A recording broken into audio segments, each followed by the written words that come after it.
La découverte de ce tableau, ça a été un moment tout à fait extraordinaire. La découverte pour moi, parce que Stéphane Pintat et Julie Duché, qui travaillaient avec moi, l'avaient déjà découvert. Ils m'avaient appelé le 23 avril, et quand ils m'ont appelé, ils m'ont dit qu'il y avait une bombe qui était arrivée au bureau.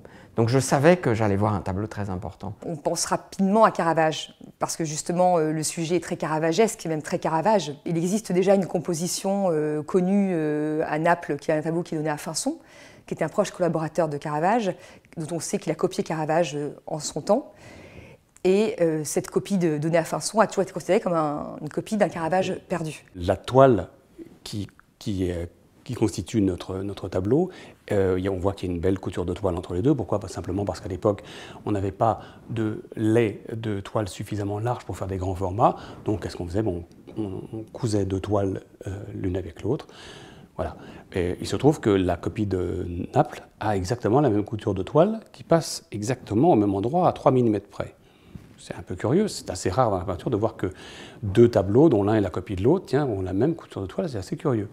En faisant analyser les deux toiles, on s'aperçoit que les deux toiles qui constituent notre tableau n'ont pas tout à fait le même tissage. Elles ont été tissées un petit peu différemment, celle d'en bas est un petit peu plus lâche que celle du haut. Et quand on analyse la toile de Naples, la copie, on s'aperçoit que là aussi, c'est curieux, la toile du haut n'est pas tout à fait la même que celle du bas. Le tissage n'est pas tout à fait le même. Par contre, quand on rapproche les deux toiles, eh bien, la toile du haut de notre tableau et la toile de la copie est la même, et la toile du bas d'une autre et la toile de la copie est la même. Qu'est-ce que ça veut dire? Vraisemblablement que les deux tableaux ont été peints sur un seul grand lait de toile qu'on a coupé en deux en faisant un original, et comme ça se faisait beaucoup à l'époque, sachant vraisemblablement que le tableau allait être vendu rapidement, on en faisait faire une copie. Autre indice qui nous accompagne, on découvre rapidement l'existence de deux lettres, dont celle écrite par Pourbus, qui est un peintre marchand qui travaillait pour le duc de Mantoue, et qui signale en septembre 1607 un tableau de Caravage intitulé Judith Holoferne. Les analyses scientifiques qu'on a menées sur ce tableau, elles sont généralement de deux ordres, qui sont pour nous très importants parce qu'ils vont nous montrer l'essentiel. La première, c'est la radiographie. La radio va aller chercher tout ce qui est chargé en plomb. Notamment les blancs. Les blancs sont souvent des blancs de plomb qui sont utilisés au XVe, XVIe, XVIIe siècle. Et donc, toutes ces parties de carnation qui ont été modifiées, on va voir dans quelle mesure elles ont été modifiées. Et on voit surtout, ce qui est très flagrant dans les radios, c'est l'écriture du peintre. On voit l'énergie avec laquelle ce tableau est peint. Et le deuxième élément d'analyse que nous faisons généralement, c'est un infrarouge. L'infrarouge, à l'inverse de la radiographie, va chercher les parties chargées en carbone, dont les noires. Donc elles nous mettent en évidence un dessin, s'il y en avait un, il n'y en a pas, puisqu'on sait que Caravage ne préparait pas ses peintures par des dessins. En l'occurrence, on voit certaines zones cernées de noir qui sont une technique assez répandue chez l'artiste. Et le grand moment, c'était en fait, après la libération, si on peut dire, du tableau, du jour où il n'a plus été trésor national, nous avons pu mener à bien son vrai nettoyage, ça de voir réapparaître ce rideau rouge qu'on a toujours vu très beau, mais on l'a vu se creuser. Le rideau rouge a pris de la matière, il a pris de la profondeur surtout. C'est pas un peintre comme un autre, Caravage, c'est pas un peintre comme même Animal Carrage, ou même comme Michel-Ange.